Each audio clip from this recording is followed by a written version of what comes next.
mungkin dari teman-teman di sini masih ada yang bingung ya terkait dengan SP2DK dengan proses pemeriksaan. Nah, itu masih banyak yang keliru. Mungkin ada yang sampai ngejawabnya seperti ini. SP2DK itu merupakan produk yang dihasilkan dari pemeriksaan. Nah, itu istilahnya sudah sampai kekeliru ya. Terus juga sisanya sih semuanya udah oke semua ya. Terus yang terkait dengan yang nomor 6 itu kan soal yang dibuat oleh Pak Nahrudin ya. Jadi memang itu bukan saya yang buat. Nah, jadi memang mungkin di sini teman-teman juga banyak yang belum bisa menjawab ya terkait dengan soal UTS yang nomor 6 gitu. Cuma nggak apa-apa itu hanya sebagai soal bonus gitu di Pak Nahrudin. Nah, yang terkait dengan ini ya, jelaskan apa yang dimaksud dengan pemeriksaan independen general audit berdasarkan nilai wajar dan pemeriksaan berdasarkan kebenaran. Nah, ini memang dari Pak Nahrudin sendiri tuh kayak memberikan soal bonus ya. Karena pada dasarnya terkait dengan soal tersebut, kalau pajak berdasarkan kebenaran, sedangkan general audit itu berdasarkan kewajaran ya. Jadi memang perbedaannya itu ada di situ. Jadi sebagai soal bonus aja. Terus ini terkait dengan bukti permulaan ya. Kemarin teman-teman juga masih ada yang salah sangka juga ya. Bukti permulaan dijadikan sebagai apa namanya? Sebagai awalnya pemeriksaan biasa. Nah, ini menurut saya keliru karena bukti permulaan sendiri adalah tahap di mana ditemukannya dimulainya ya proses adanya pidana di bidang perpajakan. Jadi kalau di soal tersebut sudah menyebutkan ke arahnya pidana, nah itu udah saya betulin kemarin. Jadi intinya gitu sih. Dan overall nilai-nilai teman-teman udah mencukupi ya di atas rata-rata. Mungkin dari kesalahan itu ya banyak di nomor 3 dan nomor 4 ya. Iya nomor 3 dan nomor 4 itu cukup banyak ada yang keliru di sana. Bahkan sampai ada ya beberapa tapi saya nggak sebut nama. Jadi di jawaban nomor 3 di UTS itu malah menjawab sesuai dengan kasus yang ada di latihan soal. Jadi kalau menurut pandangan saya memang soal antara soal UTS dengan soal latihan itu lebih susah di latihannya gitu. Nah, cuman di sini kan di latihan soal itu kan ada soal kasus. Nah, itu ada beberapa teman-teman yang malah memasukkan jawaban di latihan malah dimasukin ke UTS gitu. Nah, kemarin UTS-nya online apa offline ya, teman-teman semuanya? Offline, Pak. Offline ya, udah, oke. Oke, mungkin itu ya apa namanya sedikit pembukaan di perkuliahan pada hari ini. Jadi intinya sih semuanya nilainya di atas rata-rata semua ya. Jadi nggak perlu ada remedial. Tapi kalau UTS itu emang ada remedial nggak sih di Unsika ini? Biasanya gantung dosen sih, Pak. Dulu pas awal-awal semester ada, Pak. Oh, Iya. gitu ya. Tapi kebanyakan Ya tuh udah bukan nilainya MK. oke-oke semua lah di atas 70 semua. Jadi Kebanyakan yang begitu ya remedial tuh teman-teman. MK-nya bukan. Jadi itu yang perlu di kenapa? Kebanyakan dulu yang Mbak remedial. Ani suaranya kok kecil sekali ya? Oh iya. Halo, Pak. Bentar. Ya, gimana Mbak Ani? Tapi kebanyakan dulu yang remedial tuh bukan MK wajib akuntansi yang cuman 2 SKS Oh, gitu loh, Pak. mm, mm, kalau ini bukan mata kuliah wajib ya? Yang mana? Yang audit? Iya ini audit pajak ini bukan mata kuliah wajib ya? Wajib, Pak. SKS-nya 3. Oh, sekelas tiga ya, ya. Iya. Oke, saya belum ngerti ya sampai ke sana-sana. Jadi karena kan memang saya bukan dosen unsika ya, jadi saya nggak paham ini wajib atau bukan gitu. Cuman yang saya tahu ini adalah mata kuliah ini ya, mata kuliah terkait dengan penjurusan ya. Betul ya kalau yang itu ya, penjurusan tapi wajib gitu, benar ya? Iya, Pak. Oke. Bapak maaf mau tanya, Pak. Eh, Suara Ani jelas tidak ya, Pak? Suara siapa? Suara Suara Mbak Ani. Ani kecil, kecil sekali. Oh, Maaf Pak, di Mm-mm. saya jelas sih. Saya juga Ini tadi jelas, ada yang Pak. ngomong juga suaranya kecil ya. Suara saya jelas nggak ya? Suara Bapak jelas, tapi kayaknya Eh, suara kita ke Bapak kecil, Pak. oh, gara-gara kenapa ya? Coba Volumenya mungkin. sekarang. Oh ya udah nggak apa-apa. Yang penting suara saya jelas ya. Ya, Bapak Soalnya terkait ntar saya nilai UTS itu murni atau gimana ya, Pak? Ada tambahan dari keaktifan dan tugas atau gimana, Pak? itu tanyakan Mas Nasrullah tuh. Saya nggak tahu. Saya nggak tahu. Kalau masalah itu tanya Mas Nasrullah. Karena intinya sih saya kemarin koreksi. Kan itu kan ada 6 pertanyaan ya. Nah, jadi yang 6 itu dijadikan bonus, intinya gitu. Itu aja. Terus Baik. kalau yang jawab ya udah dikasih nilai gitu. Kalau enggak ya nggak apa-apa gitu. Jadi terkait dengan keaktifan, itu tanya Mas Nasrullah. Jadi kalau misalkan teman-teman, wah di akhir tiba-tiba dapatnya C, D, oh jangan demo ke saya ya, demonya ke Mas Nasrullah. Begitu ya teman-teman ya. Cukup jelas ya.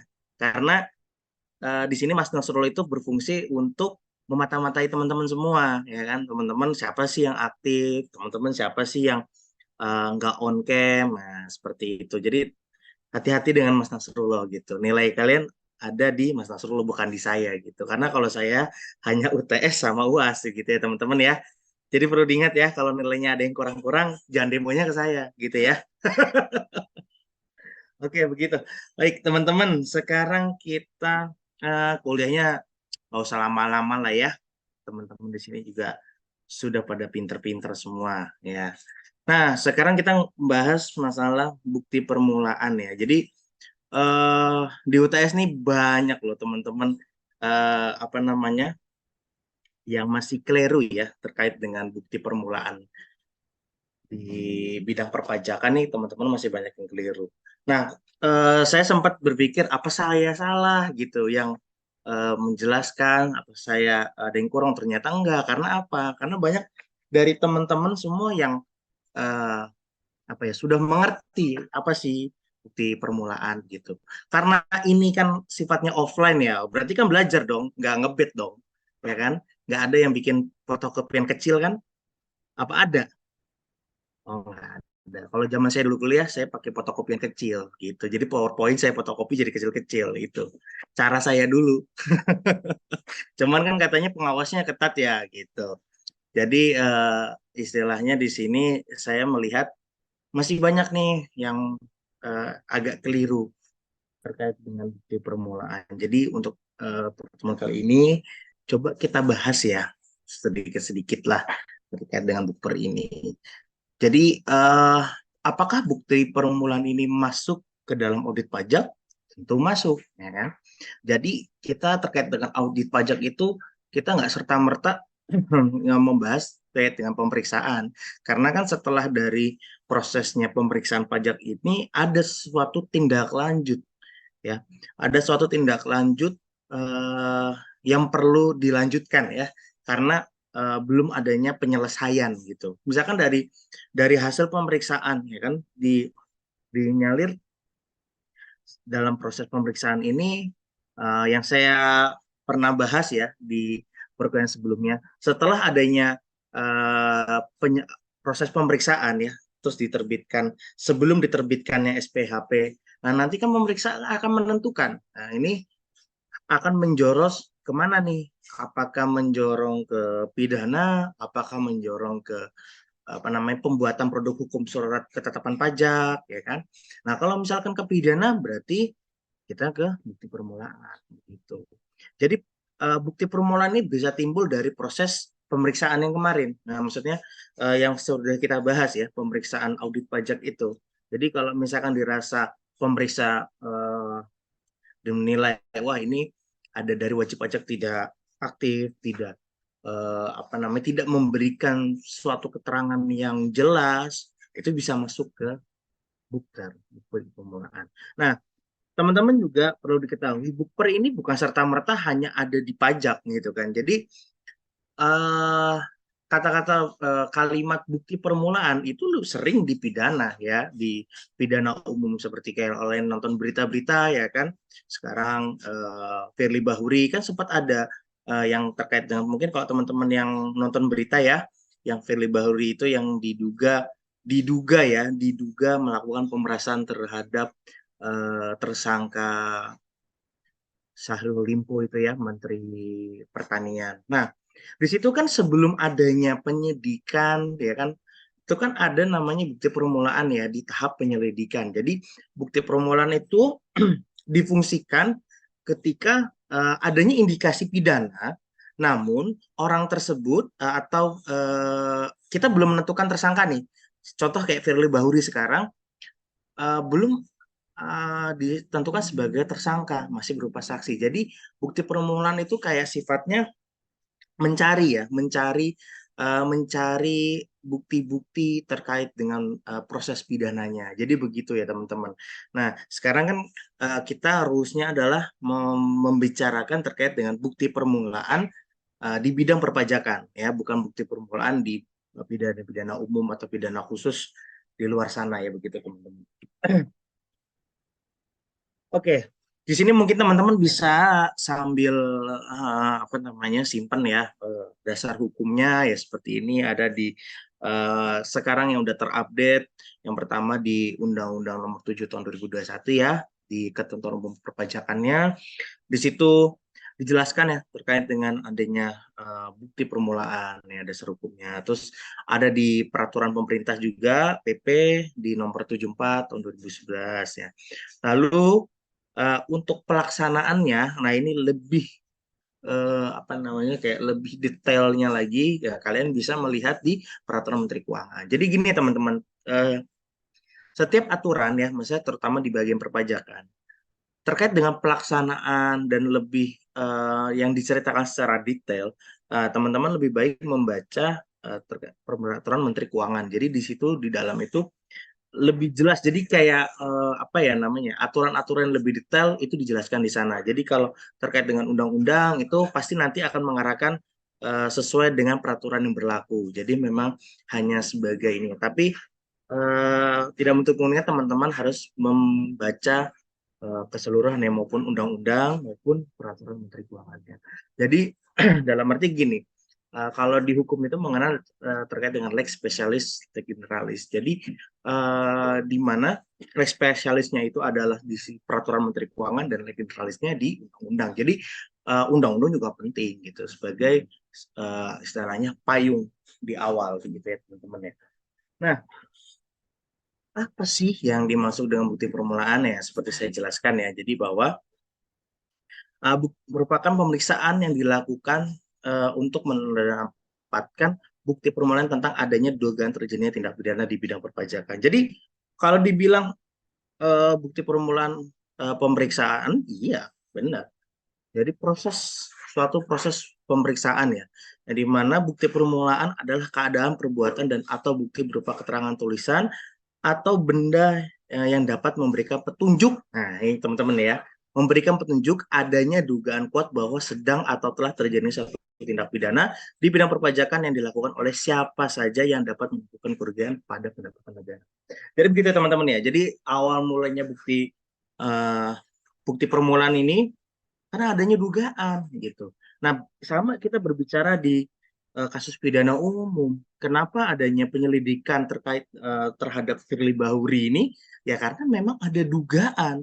Nah, dugaannya itu timbul karena adanya pelaporan dari dari seseorang korban, jadi gitu. Nah, kalau di perpajakan sama halnya seperti itu.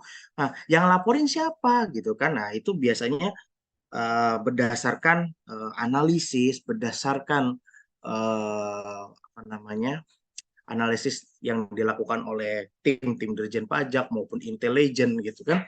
Jadi banyak, dan mungkin bisa juga nih kan ada yang cepuin ya. Misalkan dalam suatu perusahaan, misalkan perusahaan itu membuat kecurangan ya, indikasi adanya penggelapan pajak. Nah, itu bisa terjadi. Karyawannya ada yang berkhianat ya kan, lebih baik saya lebih cinta negara saya dibanding bos saya. Bos saya nyepuin tuh ke kantor pajak. Nah, itu bisa. Nah, setelah adanya laporan tersebut pasti kan adanya dugaan. Nah, dugaan tindak pidana. apakah bukti permulaan sudah dipastikan adanya tersangka? Belum tentu, gitu ya teman-teman. Jadi belum tentu bukti permulaan ini sudah ada tersangka. Enggak, karena bukti permulaan itu mencari kebenaran. Belum tentu dong, misalkan orang pajak dapat informasi dari si A. Oh, Pak, perusahaan ini melakukan penggelapan pajak terkait dengan SPT badan, gitu kan, yang diindikasi merugikan pendapatan negara sebesar 1 miliar.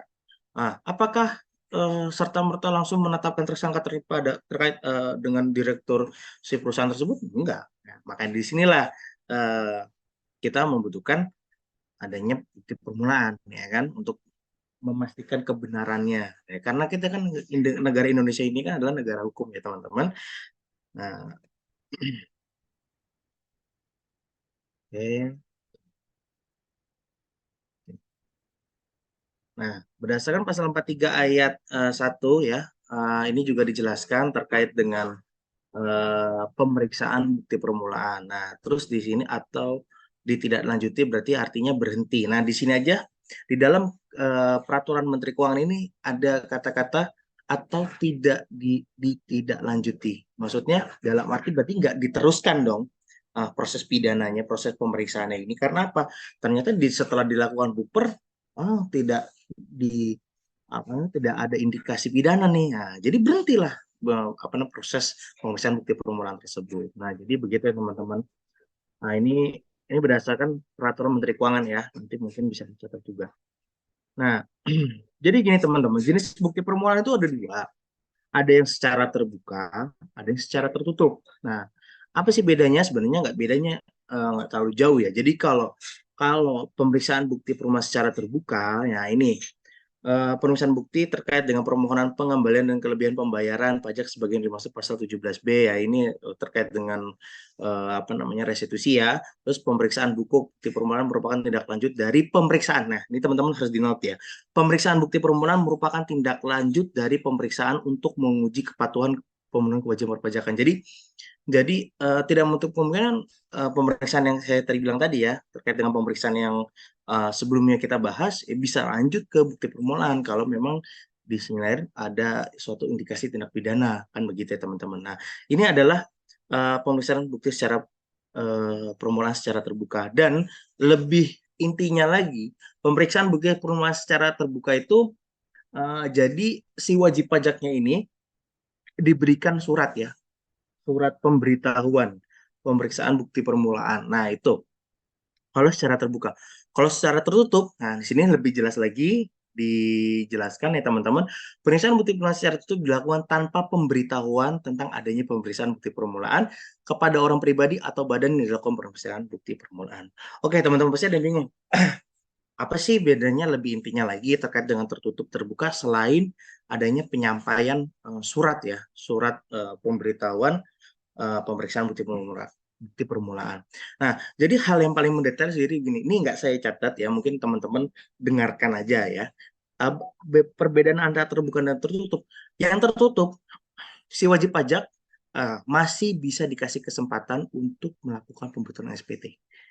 Jadi gitu ya teman-teman ya. Jadi kalau misalkan memang apa namanya dia mendapatkan suatu penetapan di mana adanya pemeriksaan bukti permulaan secara tertutup, dia masih diberikan kesempatan untuk melakukan pembetulan SPT. Nah, beda kita secara terbuka. Nah, kan saya pernah bilang pemeriksaan ketika kita sebagai wajib pajak melalui tahap proses pemeriksaan, kita tidak dapat lagi melakukan pembetulan SPT. Nah, beda hal dengan pemeriksaan bukti permulaan secara tertutup. Nah, itu masih kita masih dikasih kesempatan untuk melakukan pembetulan SPT ini ya. Poin pentingnya teman-teman ya. Nah, jadi nanti kalau saya masukin, nah ini memang saya nggak ada di PPT gitu kan. Nah, nanti seberapa teman-teman mendengarkan ya terkait hal tersebut.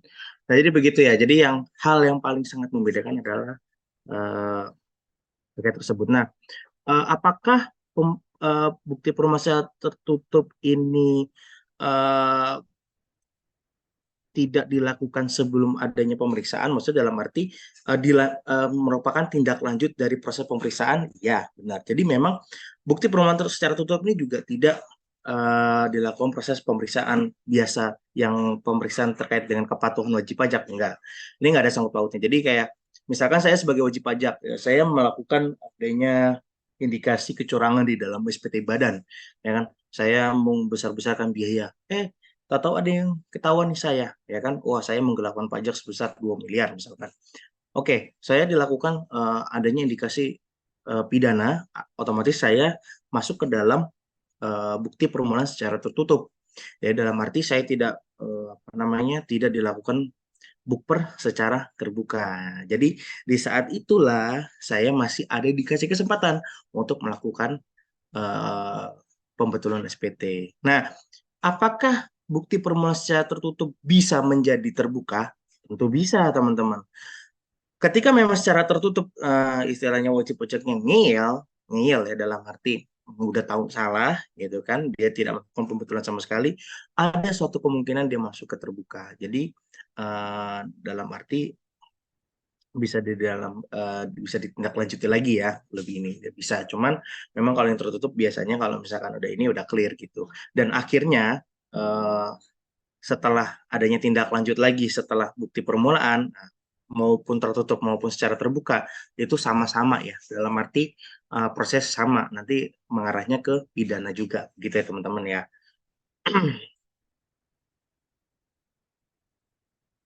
Oke, ini kita berbicara jangka waktu bukti permulaan.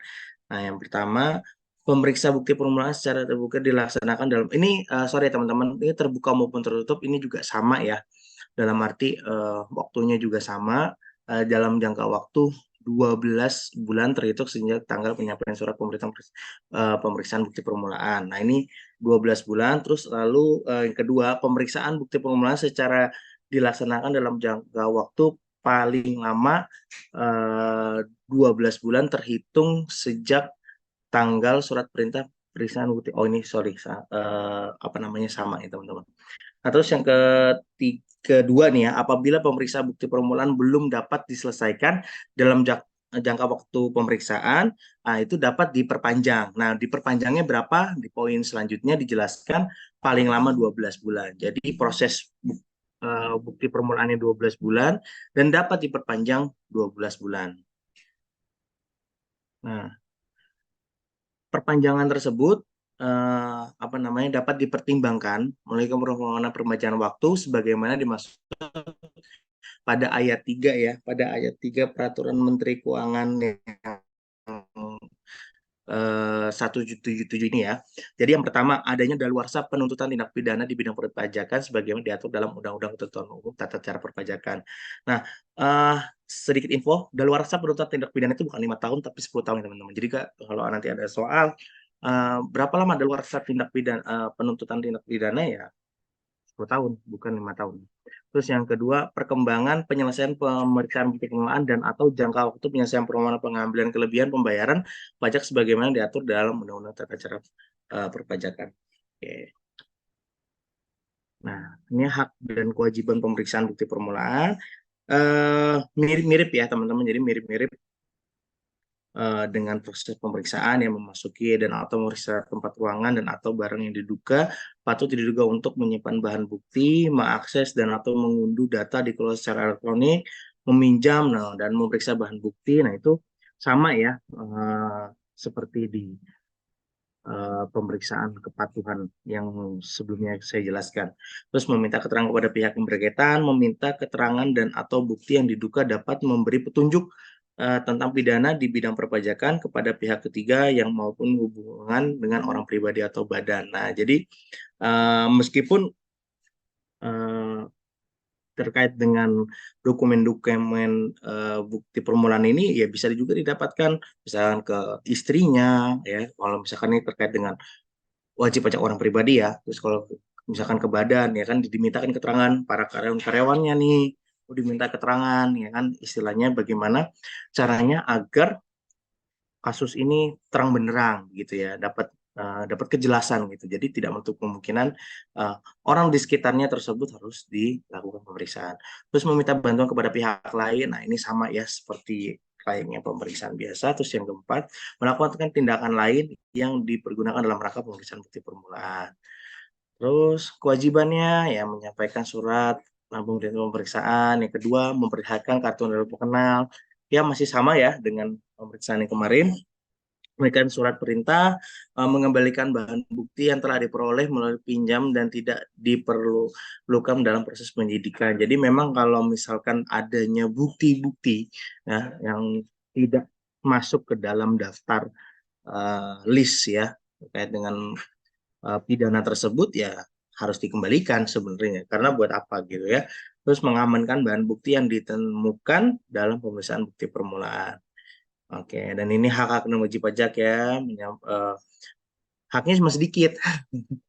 Ya, haknya cuma sedikit. Kalau di sini cuma sedikit. Hak dari wajib pajak orang pribadi atau badan yang dilakukan pemeriksaan bukti permulaan secara terbuka, ya secara terbuka mempunyai hak meminta kepada pemeriksa bukti permulaan untuk, nah, jadi haknya cuma segini doang. Nah, cuman istilahnya kita diberikan hak untuk nagih nih mana surat pemberitahuan pemeriksaannya, terus mana kartu Anda, cuman itu doang. Gitu. Jadi memang terus juga meminta mengembalikan bahan-bahan bukti yang telah dipinjam dan tidak diperlukan dalam proses penyidikan. Nah ini yang saya tadi bilang, kalau misalkan memang nggak ada unsur-unsurnya di pidana, kita boleh minta dikembalikan loh.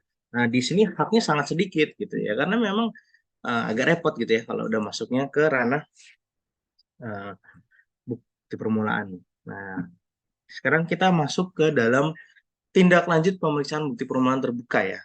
Nah, di sini dengan antara bukti permulaan terbuka dengan tertutup itu hampir sama ya teman-teman. Jadi ada poin yang dimana berbeda. Ini saya langsung ke intinya aja. Penghentian terkait dengan penghentian pemeriksaan bukti permulaan apabila yang poin kedua ini wajib pajak telah mengungkapkan ketidakbenaran perbuatannya sesuai dengan keadaan yang sebenarnya. Jadi jadi kenapa kalau yang di tertutup ini tidak ada poin tersebut ya karena saya tadi bilang. Jadi kalau terkait dengan bukti permulaan tertutup, wajib pajak masih diberikan keleluasaan untuk melakukan pembetulan SPT. Jadi kalau di terbuka mengungkapkan ketidakbenaran perbuatannya. Jadi kayak dia tidak melakukan pembetulan tapi dia mengungkapkan apa namanya? Oke ya saya salah gitu kan. Nah, hanya seperti itu yang menjadikan suatu pembeda. Nah, terus nah ini ada luarsa sebagaimana dimaksud dalam pasal 40 Undang-Undang KUP. Nah, ini adalah 10 tahun. Jadi teman-teman ya. Dan terus penghentian bukper tersebut juga karena kan peristiwa bukan merupakan tindak pidana di bidang perpajakan. Jadi kalau memang setelah dilakukannya bukti permulaan ternyata tidak ditemukan adanya indikasi pidana, ya udah berhenti gitu kan, selesai, close gitu kan. Jadi apa namanya kalau tidak ada pidana tersebut ya jadi kita wajib pajak nggak usah bayar sama sekali ya ke negara gitu. Jadi beda lagi kalau misalkan eh, wajib pajak mengakui ya istilahnya kalau mengakui misalkan ya saya Pak saya mengakui saya melakukan tindak pidana penggelapan sebesar 1 miliar ya kalau nggak dibayar ya tetap proses akan berlanjut gitu kan, akan berlanjut ke ranah dan dilimpahkan ke kejaksaan itu nanti kita bahas ya. Nah, terus kalau meninggal juga, nah, jadi kalau misalkan kalian ya apa mendapatkan surat ya bukper bukti permulaan ya karena ada indikasi perpajak. Kalau kalian meninggal ya udah berhenti stop, tidak dapat diwarisi ke keluarganya. Nah, jadi seperti itu teman-teman. Misalkan bapaknya gitu kan melakukan penggelapan pajak, terus pidananya beralih ke anaknya itu nggak ada. Di aturan hukum itu nggak ada. Jadi memang hilang, hapus begitu ya teman-teman. Nah ini yang tertutup ya sama ya, pembedaannya itu hanya itu aja. Nah berapa sih sanksinya ya kan? Kalau misalkan dinyatakan bersalah, pada saat bukti permulaan itu adalah dendanya 100%. Besar sekali kan? Besar. Kalau apa namanya kalau memang ini terbukti. Jadi gini teman-teman. Kalau misalkan dalam proses bukti permulaan, oh iya Pak, saya mengakui Pak adanya ini Pak terkait dengan penggelapan pajak saya mengakui. Ya udah Pak, saya mau bayar 1 miliar. Oh nggak 1 miliar aja teman-teman. Tidak tidak enak. Apa tidak hanya itu aja. Jadi kita harus membayar eh, dendanya sebesar 100%. Jadi kalau misalkan kita melakukan kejahatannya 1 miliar, ya udah kita harus membayar sanksinya 1 miliar, begitu ya teman-teman. Oke. Nah, ini sedikit ya teman-teman. Apa sih yang membedakan antara penyelidikan dengan penyidikan? Nah, ini saya masukin sedikit lah, boleh lah, mungkin biar apa namanya, teman-teman bisa memahami ya proses proses pidana di bidang perpajakan itu berbeda loh dengan yang lain gitu. Jadi antara penyelidikan dan penyidikan. Di penyelidikan mencari dan menemukan sesuatu peristiwa yang diduga sebagai tindak pidana guna menentukan dapat atau tidaknya dilakukan penyidikan. Jadi masih diduga ya teman-teman. Jadi di dalam penyelidikan atau di dalam bukti permulaan ini tidak ditetapkan, belum adanya penetapan tersangka. Jadi belum ada tersangka yang harus perlu diingat. Terus penyelidikan merupakan tahap pertama permulaan dari penyidikan. Nah, di sini aja sudah ada kata-kata permulaan. Siapa sih yang melakukan penyelidikan? Yaitu pemeriksa bukti permulaan, PNS ya, di Dirjen Pajak, PPNS di Dirjen Pajak. Oh, kenapa bukan polisi? Nah, ini beda lagi ya. Kalau di apa namanya, pidana umum ya, pidana umum yang melakukan penyelidikan ya polisi ya, penyidik polisi. Nah, begitupun penyidikan, mencari serta mengumpulkan bukti yang dengan bukti itu membuat terang. Nah, jadi kalau misalkan pertama dilakukan penyelidikan ternyata ada bukti terang nih, bener nih. Oh, bener nih, ada indikasi pidana. Ya udah, naik ke proses penyidikan ya, teman-teman. Terus dilakukan setelah penyelidikan. Nah, di sini penyidiknya juga merupakan PPNS dari Dijen Pajak, jadi bukan dari kepolisian. Nah, sedikit aja di sini saya nggak menjelaskan nih. Jadi setelah adanya proses penyidikan dan sudah ada tersangkanya, terus di dalam hal tersebut tersangkanya tidak mau membayar apa namanya, pajak yang seharusnya dia bayar, maka si penyidik dari Dirjen Pajak ini akan melakukan pelimpahan ke kejaksaan. Nah, inilah yang mulai sama nih dengan pidana umum lainnya. Jadi kalau misalkan kayak begal gitu kan, pertama kan dari kepolisian terus. Nah, ketika sudah dilakukan BAP, sudah dilakukan apa namanya, eh, pemanggilan saksi-saksi. Nah, nanti kan ketika sudah komplit kan jadi P21 dan dilimpahkan ke kejaksaan. Nah, bidang perpajakan juga seperti itu. Nah, kita akan membutuhkan penegak hukum lain, gitu. Nggak hanya dari Dirjen Pajak. Nah, kita tetap membutuhkan kejaksaan.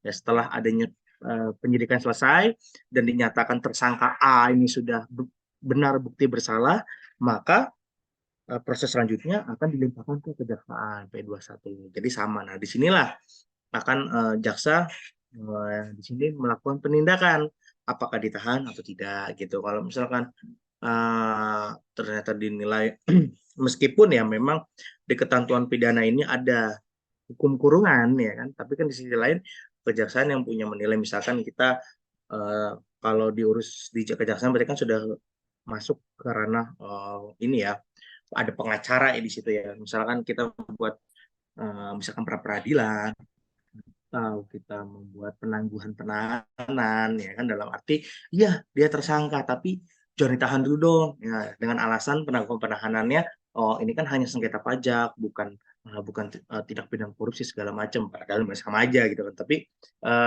ya itulah yang ya, istilahnya yang saya lakukan ya, ketika memang saya mendapatkan suatu klien dia terkena pidana pajak yang ternyata memang dia masih nggak mau bayar, ya akhirnya dilimpahkan ke kejaksaan, dan akhirnya di situ eh, saya membuat penangguhan penahanan nih dengan alasan orangnya sudah tua, orangnya udah ini ya, begitulah teman-teman. Jadi intinya gitu ya. Jadi memang antara konsultan pajak dengan lawyer ini hampir-hampir mirip lah gitu loh. Makanya di sini saya sendiri aja adalah berprofesi di bidang hukum. Jadi saya lulusan hukum ya kan. Tapi dengan saya apa namanya, belajar belajar perpajakan, nah, dengan ini ya akhirnya saya bisa merangkap juga begitu. Karena di pajak pun juga ada terkait dengan hukumnya ya. Misalkan kayak di pengadilan pajak. Nah, oh ya sama ini teman-teman. ada beberapa yang keliru di soal tes kemarin ya. Jadi bukti permulaan itu dijadikan sebagai bukti untuk bahan pengadilan pajak. Nah, ini sangat keliru teman-teman. Jadi buat teman-teman yang merasa menjawab UTS-nya seperti itu, apa tuh bukper? Jadi dijadikan sebagai bukti yang akan digunakan sebagai sengketa di pengadilan pajak. Ini salah besar. Jadi gini ya teman-teman, kalau di pengadilan pajak itu tidak ada unsur pidananya. Dalam arti begini teman-teman, adanya kesalahan dalam arti eh, kesalahan pengisian SPT ya, karena di situ timbulnya sengketa pajak antara wajib pajak dengan eh, fiskus ya, dengan orang pajak. Dan di situ kita kuat-kuatan argumen. Nah, misalkan contoh kayak gini, orang pajak melakukan fiskal positif ya terkait dengan uh, penjemputan ya kan, penjemputan karyawan. Nah, di situ wajib pajak mengkoreksi terkait dengan biaya tersebut yang tidak dapat dibiayakan. Nah, kalau menurut WP, oh itu bisa dong, apa namanya, bisa harusnya dibiayakan. Nah, itu yang bisa dibawa ke pengadilan pajak. Jadi istilahnya adanya sengketa pajak bukan pidana. Kalau misalkan layaknya seperti ini, apa namanya, saya dalam pelaporan SPT Badan, sebenarnya biaya saya itu cuma 1 miliar, tapi saya gede-gedein, saya besar-besarkan, saya membuat apa namanya, voucher bukti transaksi palsu, itu udah masuknya ke ranah pidana teman-teman, dan masuknya ke bukti permulaan. Jadi begitu ya teman-teman ya, itu sangat keliru sekali ketika ada yang berbicara bukti permulaan itu masuk ke ranah pengadilan pajak, Kak, beda ya. Jadi begitu ya teman-teman. Nah itu nggak tahu tuh kemarin siapa tuh yang jawabnya.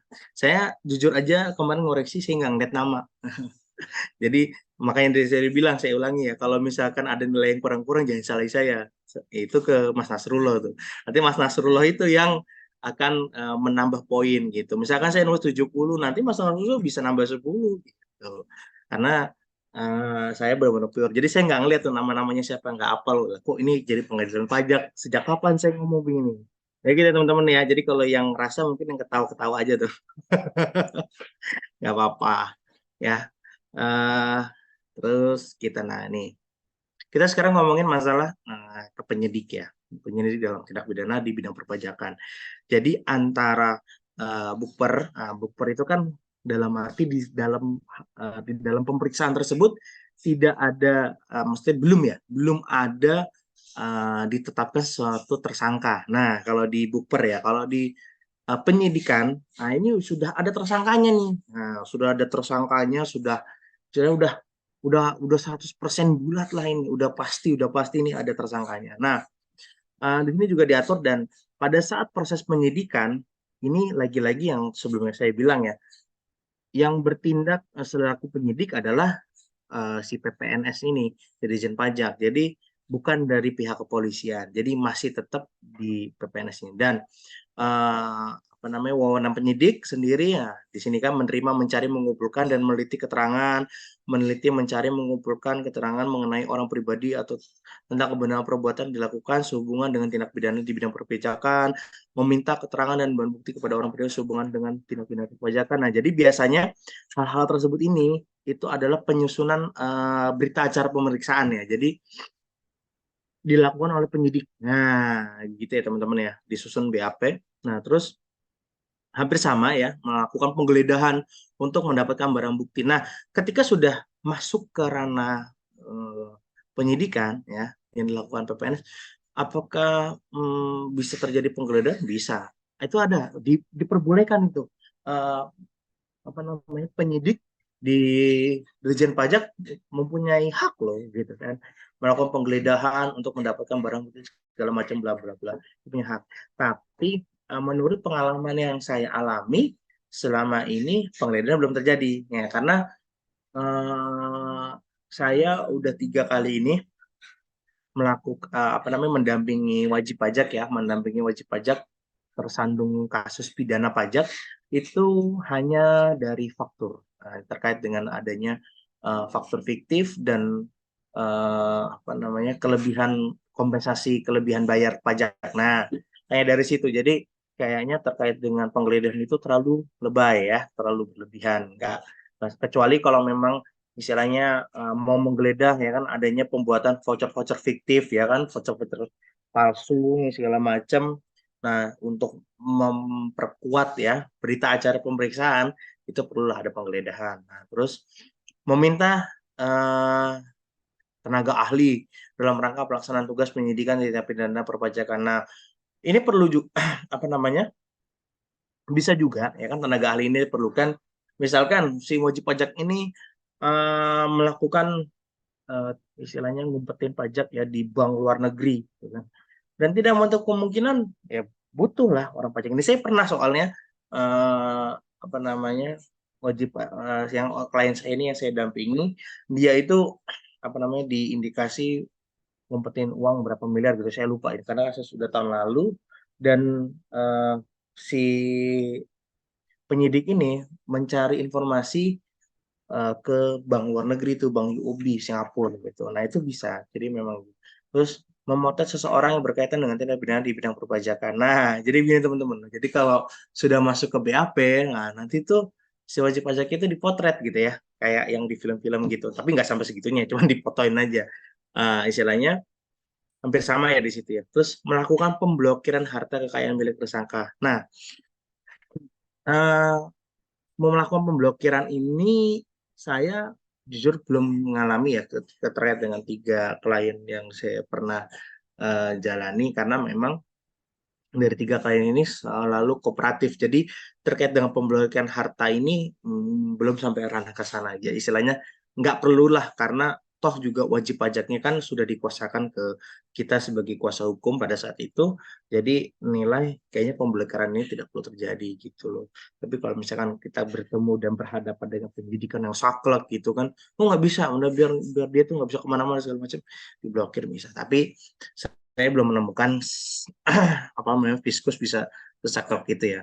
Terus, nah si penyidik juga bisa menghentikan penyidikan ya kan kalau misalkan berkas dari bukper yang kemarin dirasa enggak ini saya berbeda pendapat gitu kan membawa si A ini tidak bersalah tidak pidana bisa mereka menghentikan penyidikan asalkan alasan yang jelas tapi biasanya enggak lah karena ujung-ujungnya mereka ini masih dalam satu bagian dan itu jarang sekali apa namanya mereka itu berbeda pendapat biasanya sama pendapat mereka.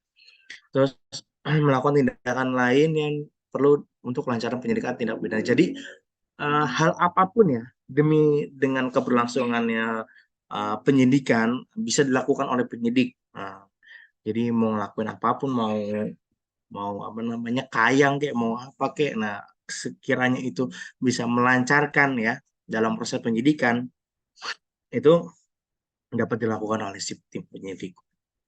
Terus bidang pertanyaan menurut ketentuan peraturan perundang-undangan aja seperti itu. Nah, sekarang kita ngomong nih kategori-kategori terkait dengan jenis pidana di bidang perpajakan ya. Yang pertama itu ada di pasal 38 KUP. Nah, di sini saya juga agak oke saya hitunglah sebagai masyarakat yang apa namanya dalam arti saya juga masih agak bingung terkait dengan pasal 38 ini ya kan. Jadi orang kealpaannya. Jadi kealpaannya itu kan lebih identik dengan adanya ketidaksengajaan. Jadi kalau kita nggak sengaja gitu, kita juga nggak ada niat. eh, Kalau dihukum itu ada mens reanya. Mens reanya itu yang dimana dia tidak ada niat pidana nih. Nah, seharusnya kalau misalkan dari cara berpikir saya, ini bukan masuk ke ranah pidana begitu. Karena apa? Karena kealpaannya itu berarti eh, ketidaksengajaannya gitu loh. Jadi orang yang nggak sengaja harusnya tidak bisa dimasukin ke ranah pidana kan gitu. Nah, cuman dalam hal ini mungkin ya saya juga belum pernah menemukan ya adanya pidana terkait dengan kealpaan saya belum pernah menemukan masih maksudnya saya belum pernah melihat itu orang nggak nggak lapor SPT gitu kan terus nggak melaporkan SPT yang dengan benar gitu terus langsung dipidana itu saya jarang mungkin ya mungkin kalau misalnya sebelumnya sudah pernah dilakukan pemeriksaan kepatuhan gitu, tetapi ada indikasi bahwa si YP ini tidak kooperatif, ya kan, tidak mengikuti serangkaian pemeriksaan secara baik dan benar, nah mungkin bisa jadi di situ. Cuman kalau misalkan Saya misalkan kalau misalkan saya berposisi sebagai lawyer terus mewakili apa namanya wajib pajak ya yang disangkakan terkait dengan pasal 38 ini dengan gampangnya aja. Loh ini kan ketidaksengajaan karena kealpaannya kan gitu. Jadi selainnya ya nggak perlu harus dilimpahkan ke kejaksaan gitu kalau misalnya cara berpikir saya karena kan kecuali memang kalau misalkan mensreanya itu karena si wajib pajak tidak kooperatif kan gitu. Ya gitu ya teman-teman. Jadi memang eh, saya juga di sini belum pernah nih mendapatkan alasan terkait dengan pasal 38 KUP ini. Nah, di pasal 39, nah ini banyak alasannya. Setiap orang yang dengan sengaja, berbeda dengan yang dibahas sebelumnya di pasal 38, ini dengan sengaja. Tidak mendaftarkan diri untuk diberikan NPWP, tidak melaporkan usahanya untuk dikukuhkan sebagai pengusaha pajak. Jadi begini teman-teman, sebenarnya agak bahaya juga ya, kalau misalnya kita menjadi orang kaya gitu ya, kita sudah apa namanya memiliki harta yang cukup banyak meskipun harta itu harta dari warisan ya atau dari hibah dari orang tua sebenarnya itu pentingnya adalah kita sebagai masyarakat Indonesia itu membuat NPWP ya itu tuh sekarang gini batas PTKP di negara kita 54 juta kalau misalkan TK 0 ya kan tidak apa istilahnya dia belum kawin, dia belum nikah kan TK 0 54 juta. Lah kalau misalkan dia TK 0 tapi punya duit 1 miliar dalam meskipun itu harta warisan ya sebenarnya sih oke-nya mereka harus memiliki NPWP begitu. Nah, namun teman-teman ini secara situasi lapangan ya, situasi lapangan memang orang pajak jarang sekali menotis hal tersebut gitu loh. Jadi begini, saya malah menurut pengalaman yang saya alami adalah ketika orang yang punya NPWP ya udah dikejar terus. Jadi dalam arti saya punya NPWP, saya salah sedikit kena surat, saya salah dikit kena surat gitu. Jadi ini sebenarnya harus diperbaiki nih menurut saya, menurut opini pribadi saya. Mungkin ini bisa juga nih buat tesis, buat apa skripsi kalian ya terkait dengan apa namanya aturan penertiban terkait dengan NPWP. Nah, jadi orang pribadi ya kan yang harusnya apa namanya dia penghasilan udah gede gitu tapi dia nggak punya NPWP selalu lolos gitu kan. Tapi beda sama orang yang istilahnya gaji kayak saya misalkan pas lah dengan PTKP 54 juta gitu. Tapi saya punya NPWP, tapi saya telat sedikit kena sanksi, kena ini kan nggak adil kan. Nah, itulah yang menurut saya dari sistem perpajakan itu memang harus diperbaiki. Karena saya melihat, saya banyak sekali ketemu orang punya duit banyak, punya harta banyak, tapi mereka nggak punya NPWP, bebas-bebas aja tuh. Nah, saya gitu kan, saya dari waktu lupa, kelupaan lapor SPT orang pribadi ya, padahal penghasilan saya tidak melebihi dari PTKP misalkan gitu kan, karena saya belum lapor aja, saya dapat denda tuh 500.000 ya kan. Nah, coba coba teman-teman pikirkan apakah itu adil menurut saya nggak adil gitu kan. Nah ini kayaknya bagus banget nih buat teman-teman kaji ya terkait dengan penertiban NPWP bagi wajib pajak gitu karena memang selama ini yang saya alami seperti itu orang yang punya NPWP mau dikejar-kejar orang yang punya NPWP ya slow-slow aja gitu jadi istilahnya kurang adil lah di sini. Nah terus menyalahgunakan atau menggunakan tanpa hak NPWP atau melakukan kesenangan pajak. Jadi eh, misalkan kita eh, melakukan istilahnya apa ya, memasukkan lah satu dokumen terus memakai NPWP orang itu juga bisa kena, terus tidak menyampaikan SPT secara sengaja ya, itu bisa jadi pidana juga menolak untuk dilakukan pemeriksaan sebagian masuk dari 29. Nah, pasal 29 ini adalah aturan terkait dengan pemeriksaan kepatuhan wajib pajak. Nah, jadi begitu ya teman-teman. Nah, jadi apa namanya ketika kita masuk ke dalam proses pemeriksaan ya terkait dengan kepatuhan wajib pajak, nah, kita menolak, ya itu bisa masuk ke pidana. Nah, memperlihatkan ya pokoknya begitu ya teman-teman nanti bisa baca sendiri. Nah, tidak menyetorkan pajak yang telah dipotong atau dipungut. Nah, ini terkait dengan poput ya, Bu, apa PP 23, PT 2 ya kan. Kalau memang ternyata kita harusnya membayar, nah tidak membayarkan ya kita juga bisa kena pidana begitu teman-teman. Nah, terus ada lagi jenis pidana pasal 39A. Nah, ini lebih ke pemalsuan faktur ya, faktur pajak ya. Biasanya ini kan faktur pajak masukan yang di apa? Yang dibeli misalkan dulu dulu sebelum ada WP faktur nih booming sekali gitu kan, untuk menambahkan pajak masukan. Nah, jadi kita beli faktur lah, faktur fiktif. Nah, ini banyak sekali yang apa namanya, kasus pidana ini yang paling laris istilahnya kalau dibilang eh, dalam kasus pidana pajak. Nah, kasus inilah pemalsuan faktur pajak fiktif ini yang paling banyak, paling sering gitu. Oke, nah nih terkait dengan jenis-jenis pidana pajak yang tadi saya sebutkan di sini kan ada sanksinya lagi ya. Yang pertama pasal 38 itu adalah 1 kali sanksi. Terus yang kedua ya terkait dengan pasal 39 itu 3 kali sanksi. Ya. Yang keempat pemotongan pajak yang terkait dengan faktur pajak fiktif itu 4 kali. Jadi begini teman-teman. Jadi eh, denda-denda ini keluar ketika sudah ada kita sudah masuk di proses penyidikan. Nah, jadi beda ya, teman-teman. Ketika kita masih di bukti permulaan, kita masih masuk di bukper nih. Nah, terus itu sudah kena denda 100% ya. Terus ketika kita sudah masuk ke penyidikan ya, nah dendanya beda lagi. Kalau misalkan yang kita sudah masuk ke dalam pasal 39 ya, kita udah 3 kali denda nih. Nah, kalau kita sudah masuk ke apa namanya uh, pembuatan faktor fiktif ya kita sudah masuk yang ke 4 kali, jadi sangat besar sekali jadi teman-teman. Nah biasanya ya teman-teman, kalau wajib pajak sudah masuk ke ranah yang ini, wah ini udah bingung dia antara istilahnya ya udahlah penjarain saya aja gitu, saya udah gak punya harta lagi, biasanya begitu. Makanya teman-teman harus hati-hati di sini ya. Makanya kalau kalian nantinya menjadi konsultan pajak, terus kalian menjadi apa namanya memiliki klien wajib pajak, kalau misalkan ada proses pemeriksaan diikuti dengan seksama ya, jangan sampai dibiarkan gitu, karena nanti akan bisa kesini, karena memang rata-rata orang yang masuk pidana itu ketika di dalam proses pemeriksaan dia tidak apa namanya tidak kooperatif gitu, akhirnya masuklah ke ranah pidana yang menyebabkan ya inilah kerejetan kita sebagai orang, misalkan cuma 500 juta gara-gara dendanya 3 kali ya kan jadi 1,5, jadi antara denda dengan eh, pajak yang terutangnya lebih besar sanksinya kan, seperti itu teman-teman. Oke, mungkin sekian dari saya. Mungkin kalau ada pertanyaan silakan. Mungkin dikasihkan waktu. Oke, Mas Fadilah Ramdhani, Fiska Amelia. Oke. Oh, Rani Rodiah. Izin masuk, Pak. Oke, Mas Fadilah. Wah, ini baru pertama kali nih saya ngeliat nih.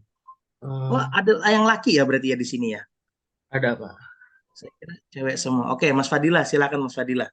Tentang bukti permulaan yang tadi terbuka sama tertutup, Pak. Tadi Hmm. kan saya baca sedikit yang bukti permulaan tertutup itu tuh enggak dikasih tahu WP-nya ya, Pak. Jadi melakukan bukti Ya, permulaan. Nah, itu ya, tuh betul. faktornya itu apa ya, Pak? Melakukan bukti permulaan tertutup. Apakah ada indikator pidananya itu tinggi atau besar gitu? Atau parah gitu? Atau gimana, Pak? Oh enggak, jadi gini Mas. Jadi apa namanya? Terkait dengan bukti permulaan tertutup ini, misalkan ya, saya tutup aja Mas Fadila ya. Mas Fadila ini ada indikasi ya, ada indikasi di dalam SPT-nya ini pengisiannya kayaknya kurang bener nih, dan ada indikasi juga pidana. Dan biasanya orang pajak itu ngasih tahu gitu kan, Pak, ini Pak ada apa namanya, ada indikasi apa namanya Bapak tidak melakukan, misalkan ini ya, harta Bapak tuh sebenarnya segini loh Pak di bank ini, bank ini. Nah, kalau misalkan Bapak nggak melakukan apa namanya pembetulan SPT, maka akan kita pidanakan. Dan di sini saya pernah ada pengalaman sekali, teman saya ya Mas ya. Saya cerita aja, ini bukan klien, ini teman. Jadi teman saya begini, dipanggil sama AR-nya, ya kan, dipanggil sama AR-nya, Pak, Pak, ini ada indikasi ya dari Kanwil, katanya Bapak tidak istilahnya tidak apa namanya mencantumkan harta Bapak sebesar segini segini segini. Ini ada indikasi pidana Pak, gini gini gini gini. Nah itu waktu itu telepon saya, teman saya itu, kenal gimana ini? Kok gua ada istilahnya ada indikasi pidana gini gini gini. Terus saya tanya teman saya, bener nggak begitu? Iya sih emang nggak dilaporin. Ya udah segera dibetulkan. Nah kurang lebih seperti itu, Mas Fadila. Bedanya kan kalau misalkan yang terbuka, biasanya yang kalau yang terbuka kan seperti ini, melalui proses pemeriksaan dulu tuh. yang di pasal 29 KUP ya. Ya kan kita melakukan proses pemeriksaan, terus kalau misalkan dirasa wajib pajak tidak kooperatif atau menolak ya, atau menolak untuk dilakukan pemeriksaan, ya udah akhirnya kan bisa timbul adanya bukti permulaan terbuka. Jadi begitu Mas Fadila ya perbedaannya. Jadi makanya saya pun juga sebenarnya bingung, ngapain harus beda-bedain gitu kan? Harusnya mah antara terbuka dan tertutup sama aja. Dan perlu diketahui juga apabila yang sudah mendapatkan bukti permulaan tertutup bisa jadi terbuka gitu. Tergantung bagaimana sih penilaian resikonya kan kayak gitu ya. Ya begitu sih Mas Fadila, udah jelas belum? Oh, jadi bukan karena tingkat pidananya ya, Pak? Bukan misalkan, Bukan ya bukan oh gitu. bukan. Oh iya, Pak. Terima kasih, Pak. Ya. Oke, mungkin ada yang lain? Saya Pak, Siapa nih? Mbak Fiska, halo, oke Mbak Fiska, silakan. apakah suara saya jelas Pak? Jelas, jelas, jelas. Ini saya udah dibenerin kok speakernya. Ternyata Iya ada yang Pak, salah tadi tadi saya settingannya. izin melanjutkan pertanyaan dari Fadilah sih. Jadi soal Hmm. tentang bukti permulaan tertutup sama terbuka tuh contoh realnya tuh gimana ya Pak? Terus kalau misalkan bisa jadi terbuka tuh kayak gimana gitu Pak? Masih kurang ngerti Nah, sih Pak, makasih ya. ya, jadi begini. Jadi gini ya, Mbak Fiska. Terkait dengan tertutup dan terbuka, perbedaan yang paling signifikan adalah ketika bukti permulaan secara tertutup, kita sebagai wajib pajak nih, misalkan udah ada indikasi adanya pidana, kita masih diberikan kesempatan untuk melakukan pembetulan SPT. Jadi gitu ya, clear ya Mbak ya. Nah, beda halnya dengan em, bukti permulaan secara terbuka. Dan di situ kan ada kata-kata bahwa pengakuan. Jadi kita tidak membutuhkan SPT, tapi kita bersifatnya pengakuan. Begitu. Itu perbedaannya. Sudah mengerti belum Mbak? Yang untuk lebih jelasnya ya, Mbak Fiska. Udah Berarti paham belum? yang terbuka itu pengakuan ke semua orang gitu ya?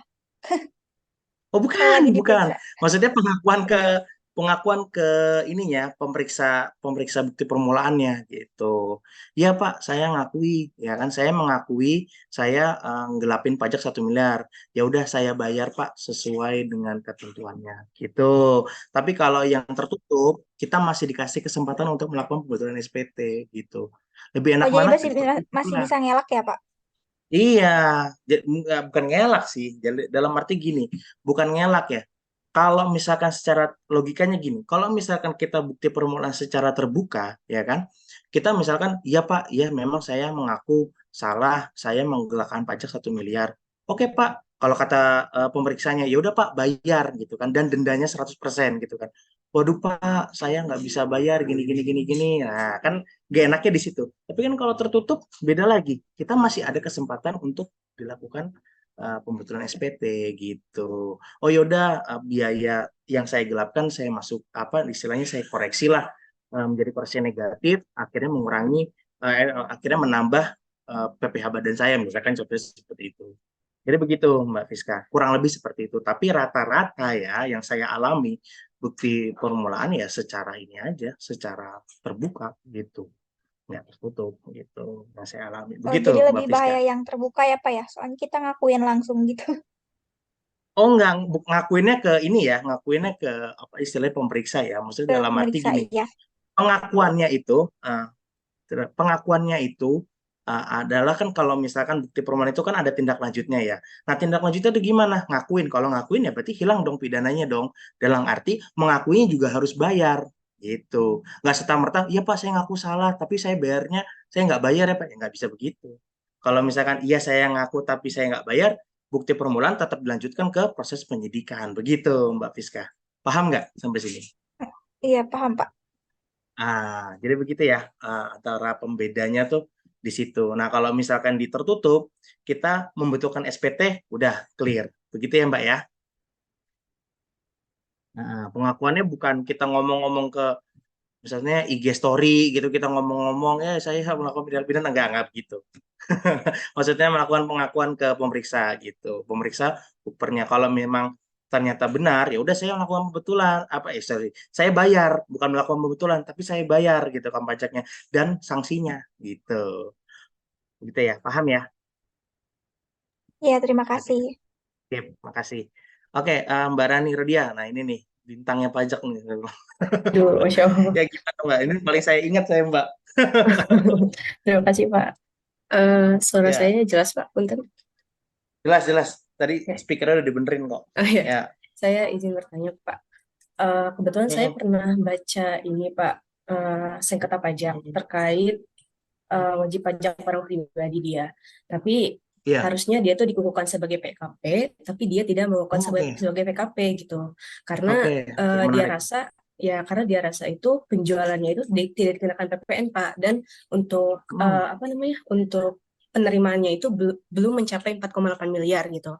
Nah, kalau sesuai dengan regulasi yang berlaku kan, kalau misalnya udah 4,8 dan di atas 4,8 ketika dilakukan pemeriksaan itu kan bukan sebagai jabatan ya, Pak ya.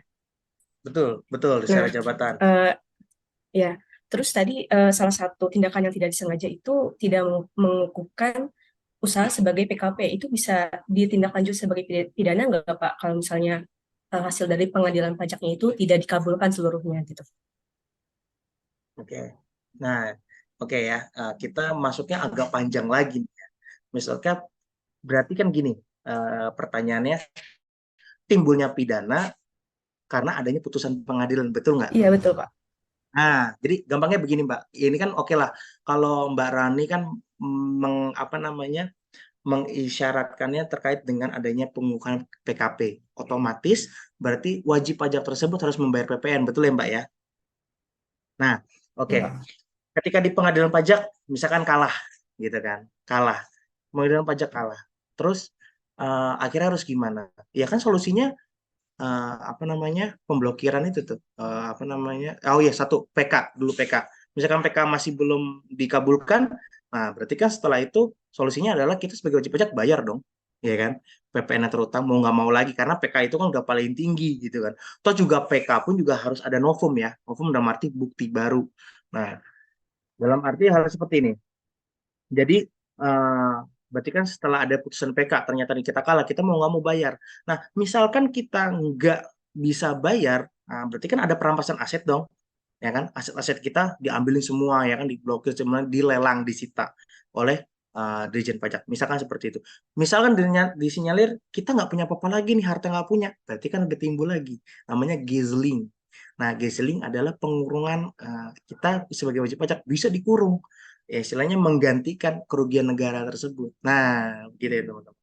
Nah, jadi sebenarnya dibilang pidana sih bukan ya, maksudnya adanya gizling, ya maksudnya pidana juga sih. Jadi bisa tuh kayak gitu sifatnya gitu, nggak masuk dari proses bukper lagi penyidikan, nggak begitu. Karena apa? Karena sudah mendapatkan penetapan pengadilan. Itu sah loh, Mbak Rani. Jadi antara kalau kita sudah masuk ke ranah pengadilan itu udah sah. Jadi dalam arti penetapan pengadilan itu sudah dianggap sebagai berkekuatan hukum. Nah, jadi nggak bisa digenggugat lagi kecuali melalui PK peninjauan kembali, tapi dengan catatan ada novum. Nah, novum ini susah dibuktikan, begitu. Nah, gimana Mbak Rani? Apakah sudah puas dengan jawaban saya? Iya, Pak, sudah sangat jelas. Terima kasih. Oke ya. Jadi begitu Mbak. Itu kok ada kasus yang seperti itu ya Mbak ya? Saya mau tanya sedikit. Saya juga Iya, pernah Pak. ngalamin soalnya ada, Oh iya. kalau Mbak ini berarti si wajib pajaknya ini sudah di atas udah di atas ini 4,8 M omsetnya apa gimana? Kalau kan ada sanggahan ya, Pak ya, dari pemohon banding. Nah, kalau dari sanggahan pemohon banding itu, dia menyatakan bahwa omsetnya itu belum sampai 4,8 miliar, Pak. Tapi pada saat diperiksa dan dari terbandingnya itu sudah mencapai 4,8 miliar, sehingga dia itu dikukuhkan secara jabatan pada saat pemeriksaan gitu, Pak. Oke. Nah, itu buktinya itu dari mana? Buktinya kalau misalkan omsetnya di atas 4,8 M. Dari, apa namanya tuh, yang metode, apa ya, aduh, lupa, yang buat kayak dari mutasi rekening gitu, Pak. Yang gitu-gitu deh. Benar. Ya. Sama kayak saya berarti Mbak. Itu Iya. juga. Jadi kita nggak bisa ngelak karena apa? Apalagi menyangkut dengan orang pribadi ya. Makanya ini Iya, teman-teman Pak. ya buat penting juga sih. Jadi ketika kita mau mulai usaha, dinilai usaha kita udah bagus, ini kita ngomong masalah hukum ya. Lebih baik bikinlah badan hukum, ya kan? Bikin PT, bikin CV. Lebih enak begitu. Jadi nggak kecampur nih. Kalau CV juga masih kecampur ya sama orang pribadi. Jadi lebih baik bikin PT, ya kan? Dalam arti itu supaya aman, nggak terjadi yang seperti Mbak Rani alami itu ya, yang membaca itu adanya putusan banding. Apa jangan-jangan itu klien saya, Mbak? Aduh, plot twist. Iya, ya pokoknya gitu. Saya pernah ada pengalaman di situ.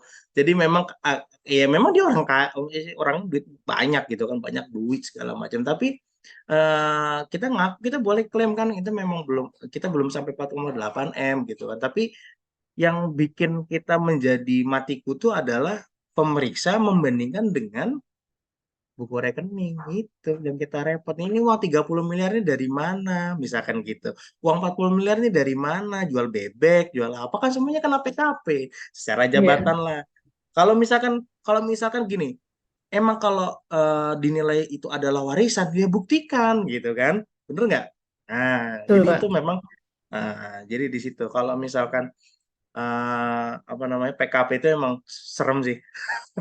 Apalagi orang pribadi ya. Kalau badan sih masih inilah begitu ya. Oke, Mbak Iya, Rani, Pak. thank you banget ininya sharingnya ya. Ya, Oke, Pak, terus Mbak kembali. Anissa Putri nih. Ya, Iya, Pak. Mbak Anissa.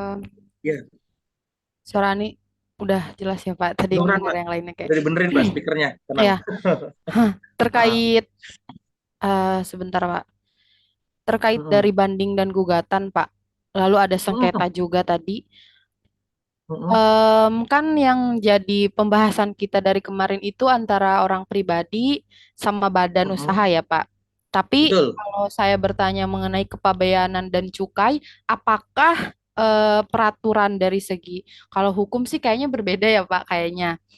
Mm-mm. Mm-mm. Dari proses pelaksanaannya apakah sama, serta sanksi-sanksinya sama, terus Mm-mm. hukum pidana dan perdatanya apakah sama atau memang berbeda Pak itu antara Oke, pajak orang pribadi atau badan sama kepabeanan dan cukai Pak? oke. Saya jawab satu kata singkat, beda. Jadi Oh, gini Mbak Nia, jadi bea cukai itu meskipun satu payung dengan Kementerian Keuangan, ya kan, proses sengketanya itu pasti ada pembeda ya, karena bea cukai kan merupakan direktorat sendiri, berbeda dengan Direktorat Jenderal Pajak. Jadi Direktorat Jenderal Pajak sendiri, Direktorat Bea dan Cukai sendiri, betul ya. Jadi intinya kita berbeda direktorat pasti apa namanya aturannya itu beda sendiri ya kan. Direktur apa bea cukai itu ngatur apa, direktur jenderal pajak itu ngatur apa. Jadi begitu ya Mbak. Dan konsultannya pun juga beda lagi terkait dengan bea dan cukai. Nah, namun sengketa di Dirjen Bea Cukai maupun Dirjen Pajak, nah ketika di dalam ranah pemeriksaan di lingkungan direktoratnya masing-masing tidak diselesaikan, maka ke tahap pengadilan pajak. Nah, itu yang sama ya. Tapi ketika masih ada di lingkungan direktoratnya masing-masing, itu berbeda penegakan ininya, penyelesaian sengketanya, begitu ya, Mbak.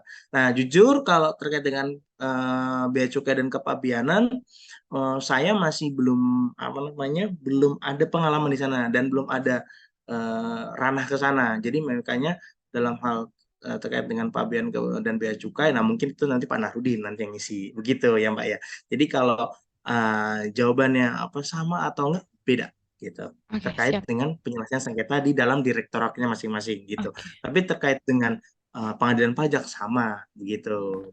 Jadi begitu ya Mbak ya. Hmm. Ah, Soalnya gini jadi Pak, makanya ya gimana?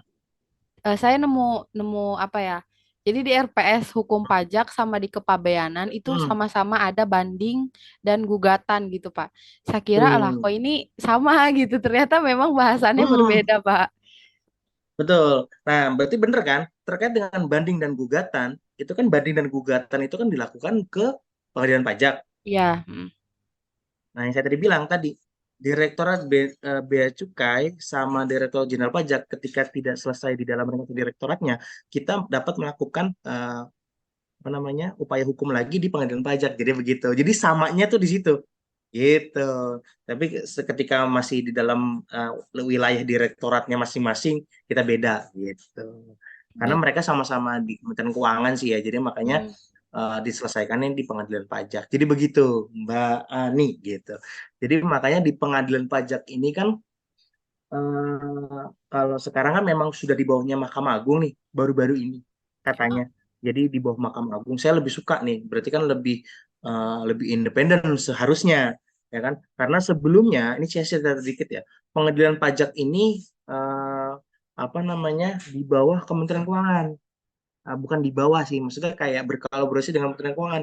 Dan saya pikir lah, berarti kalau misalkan pengadilan pajak sendiri masih dalam lingkungan Kementerian Keuangan, berarti tidak ada independen di dalamnya dong. Nah, beda lagi kalau misalkan memang kalau pengadilan pajak ini di bawah Mahkamah Agung. Nah, ini kan harusnya kan lebih independen, ya kan? Karena kan Mahkamah Agung dengan Kementerian Keuangan adalah dua hal yang berbeda begitu. Gitu Mbak Ani ya. Nah, jadi cukup dijawab nggak pertanyaannya? Jelas, Pak, jelas. Jelas, Oh sangat jelas. jelas. Terima kasih, Pak. Oke, siap. Terima kasih ya. Jadi begitu. Nanti kita bahas lagi Mbak Ani ya masalah banding gugatan. Tapi kalau terkait dengan Pak Biana nanti coba yang ngisi bukan saya mungkin ya. Mungkin Pak Harudin gitu. Karena saya nggak ada pengalaman di situ. Masa sih mau ngajarin. Terus mulai ngaco. Nah sekarang yang terakhir Mbak Putri nih. Gimana Mbak Putri? Wah, lagi tema black and white Mbak. Iya, Pak lagi Oh, pakai lagi tema filter. black and white. Oh, Satu tuh dia. iya, iya, iya. Oke, mau Gimana nanya Bu sih, Pak. Putri? Selama Iya. melakukan pengumpulan bukti permulaan tuh pada saat kasus audit pajak ada nggak Pak resiko yang dihadapi? Kayak halangan-halangan. Ih,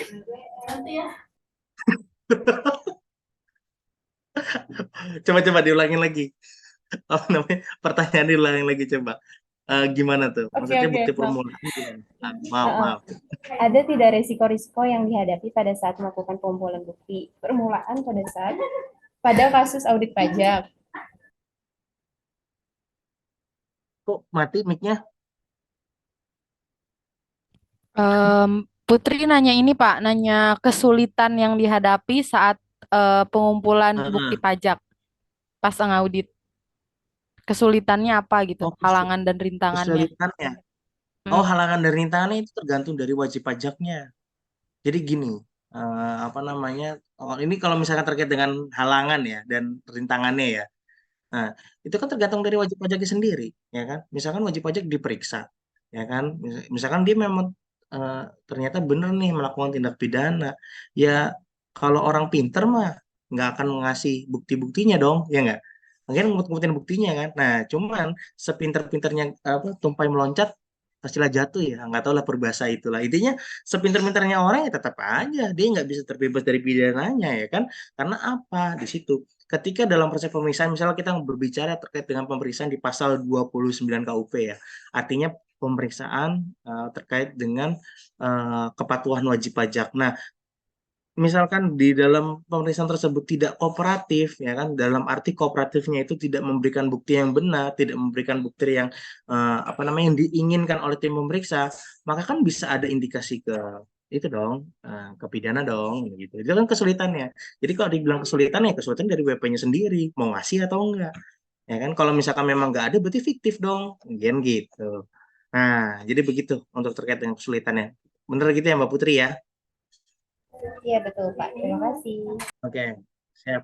Terima kasih teman-teman. Alhamdulillah ya. Saya korupsi setengah jam perkuliahan kali ini. Ya, kayak korupsi setengah jam tapi nggak apa-apa ya. Semoga teman-teman semuanya pada ikhlas. Karena kalau nggak ikhlas jatuhnya dosanya ke saya. Oke, teman-teman, mungkin sekian ya. Udahin aja dulu kuliahnya ya kan. Semoga setidaknya teman-teman adalah yang bagus-bagus diambil, tapi kalau yang jelek-jelek jangan diambil. Begitu ya teman-teman ya. Mungkin sekian dari saya, Mas Nasrullah. Jangan lupa ya absennya segala macam. Oke, sekian dari saya. Terima kasih. Assalamualaikum warahmatullahi wabarakatuh. Izin live teman-teman. Waalaikumsalam warahmatullahi wabarakatuh. Salam warahmatullahi Terima kasih, wabarakatuh. Pak. Terima kasih, Pak.